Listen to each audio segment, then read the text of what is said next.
Jai Hind, everyone. Abraham Lincoln has rightly said that democracy is not a state, it is an act, and every generation must follow it and contribute towards it rightly. My topic is democracy in India. Indian democracy is the most diverse and largest democracy in the world. India gained its democracy after getting independence from the British in 1947, and after that it created its own constitution on 26 January in 1950 and become an independent and a democratic nation. After gaining its independence, India every year conducted elections in 5 years for the assignment of MPs in the Lok Sabha, that is the lower house of the parliament. India, with diverse contribution of parties, help in decision making and contribution towards making right policies for the country. There are many major parties in the country like the Bharatiya Janata Party and the Indian National Congress, which contribute to the central level. But there are other regional parties also which are important to voice the decisions of the rural people and of the local people. When it comes to the houses of the parliament, we have the Lok Sabha and the Rajya Sabha.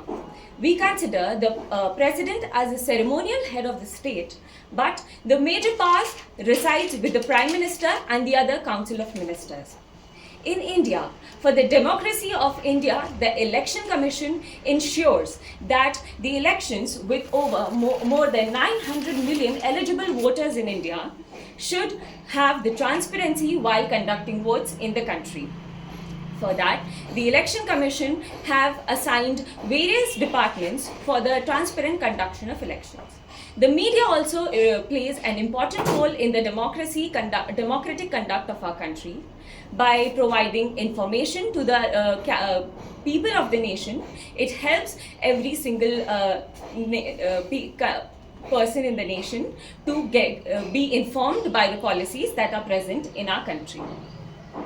When it comes to the rural and marginalized sectors, there is some little representation of women and some other marginal communities in our democratic country, but we are still working on it.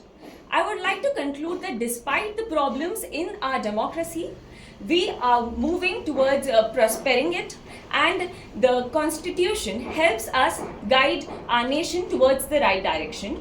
And with the help of following the core values of our constitution, India can continue to be the largest and the most diverse democracy. Thank you.